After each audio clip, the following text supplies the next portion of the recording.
If you're wondering if someone you're dating, talking to, hanging out with, or just have a crush on is a boy, a player, a manipulator, or if they're actually a great person, or maybe you're not even talking to anyone at this point, but you kind of want to know the red flags so you can save yourself the struggle of dating clowns in the future, then this video is going to be for you, because I'm going to be telling you guys the ultimate freaking red flags that you need to look out for in someone.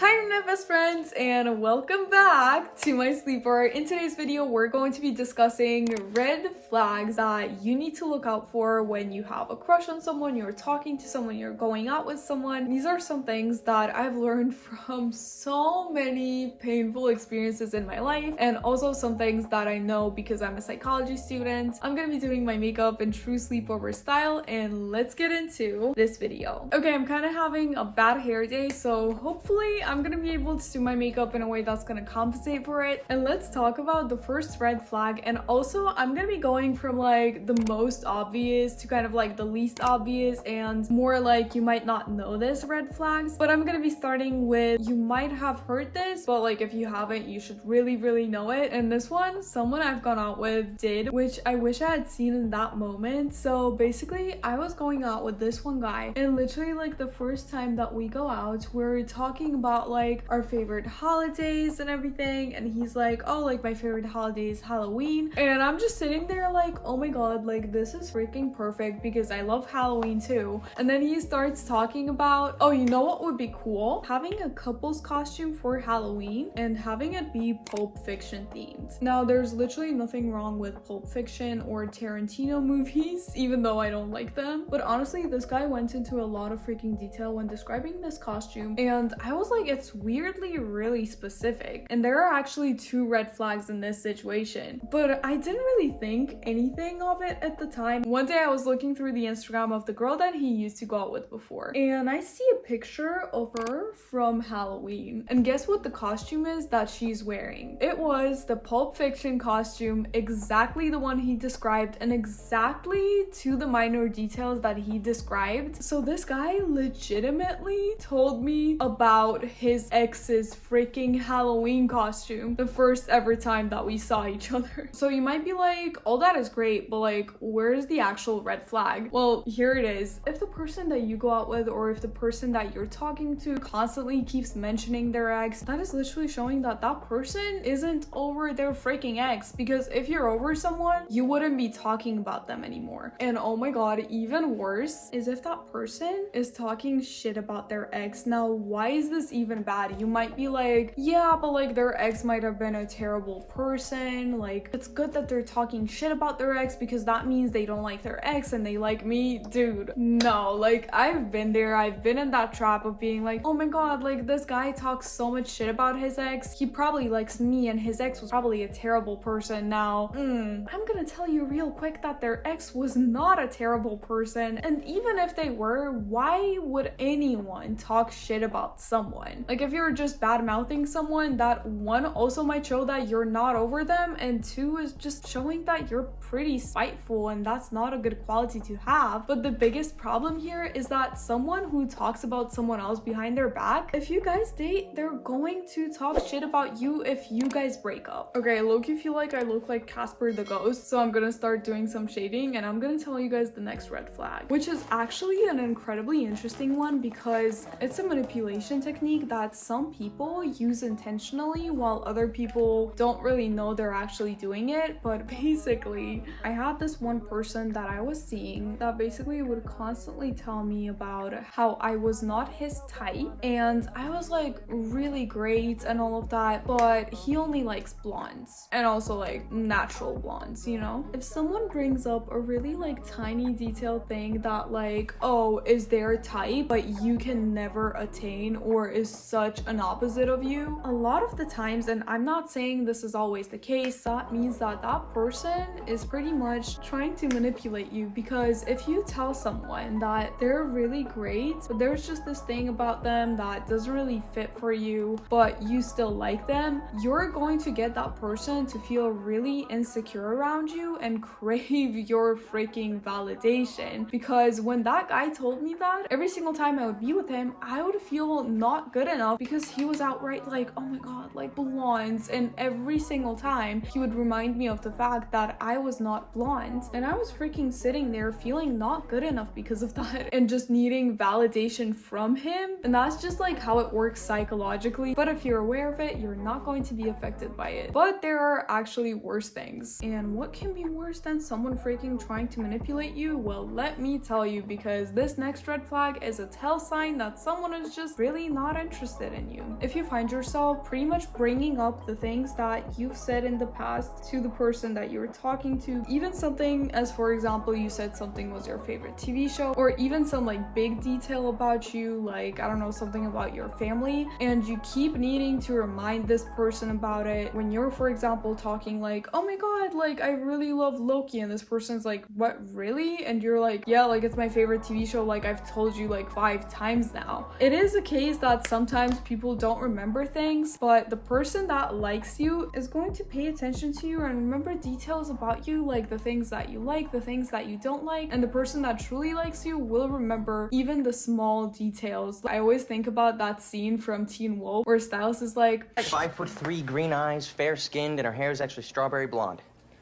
Is that right? Yeah. By the way, I'm also doing a Teen Wolf reaction on my second channel. That movie is going to be the end of me. And oh my god, if when talking to that person, you're always the one asking questions and being like, how was your day? And then they tell you about their day, but they don't ask about your freaking day. They don't really care that much. And usually, if the person that you were talking to doesn't ask you any questions about you, it usually is a really big red flag that the person might just be there to hook up with you. Going with this is another thing that a lot of manipulative people will do, and someone who is lying to you will also do. And with this, I kind of have a funny story. Basically, once upon a time, my roommate liked this guy and he asked her to hang out, but then he didn't text her and he kind of like acted as if he completely forgot about it. So she also didn't text him, but he lives 1 floor below us, and that day we were just sitting here going to watch a movie. So my roommates and my other friend decided to go get some snacks for the movie, and I was like, I'm just gonna stay back. Basically, they run back like crazy people in the room being like, you have no idea what we just heard. And they're like, when we were going down the stairs, we heard his voice and he was talking to some girl, and then we heard the sound of a kiss. So we just freaking go and text this guy being like, it's really nice that you ask one girl out and then go out with a different girl. And he sends us a bunch of voice messages. First of all, being incredibly like aggressive in them, and like we already knew that he was lying. If someone feels that you're catching them in a lie, sometimes that person might get aggressive. So if you pretty much know that someone lied to you and you call them out on it, if they don't know what to do, the red flag that they have a really shit personality is going to be that they're gonna get aggressive. And at the same time, the way that you can know that someone is also lying in this situation is actually if that person starts like really over explaining it or like over complicating. But the next one was also a very painful personal experience of mine. So basically, if you're dating the person and their friends have no idea who you even are, they've never had you meet their friends, or if they haven't even told their friends about you or anyone else in their close circle, like basically no one knows that you guys are dating, and if that person wants to keep your relationship a secret, it's also a red flag if there's no actually good reason for it. The next red flag that someone you're seeing might be manipulative or it might be a fuckboy is the kind of situation where that person either, for example, you don't want to drink, but they're kind of like, oh, like come on, and this and that, and they try to convince you. Like you might feel like this is a small thing and it doesn't really mean anything, but it actually says a lot, and it can even translate into a bigger situation. Like for example, you don't want to do something and this person is still being like, hey, like come on, like it's fun, like why not do it? If the person you're seeing in any way, shape or form tests your boundaries, that's a huge red flag. And similarly to this, if you find yourself that you guys are always hanging out at the time that is convenient for him, and that person always makes you go out of your way to see them, but they won't really do much for you, like you're always going to where they live, or you're always going over to their apartment and they don't come over to your apartment even if you ask them, and mostly they see you when it's convenient for them, red freaking flag right there. And let's say say when this person tries to push your boundary, or this person tries to get you to do something that is convenient for them but is not convenient for you, and you say no, if they start to be like, oh, like now you're making me sad, or now I feel bad because you just said that, or even a worse childish freaking answer is, but I want to. Excuse me, sir, like what do you mean you want to? If something involves two people, both people should want to do said thing. Just because you want something doesn't mean that someone else should do it even if they don't want to. The world does not freaking revolve around you. And this one's gonna be on like a little bit of a more obvious side. This one person I knew was always like, oh my god, like I love you and this and that, but then like he would never see me, and like whenever you ask him, he doesn't even have 10 freaking minutes to freaking see me when we pretty much live on the streets that are like right next to each other. It's a 5-minute walk. If you notice that what they're saying contradicts with what they're doing, actions speak louder than words. And here's something pretty important. If, for example, that person did something wrong and you guys are even having a fight, if you usually end up apologizing, even when this person is clearly in the wrong, they flip it on you and make all of this somehow your fault, red flag. And the most important one, I was talking to my friend the other day and I was talking about how there was this guy who was basically telling me that he loves me and whatnot, and I remember just talking to my friend and being like, dude, like I want to believe him, but I just really can't, like something just feels so off in me. And I was thinking I was having trust issues, and then it just ended horribly and just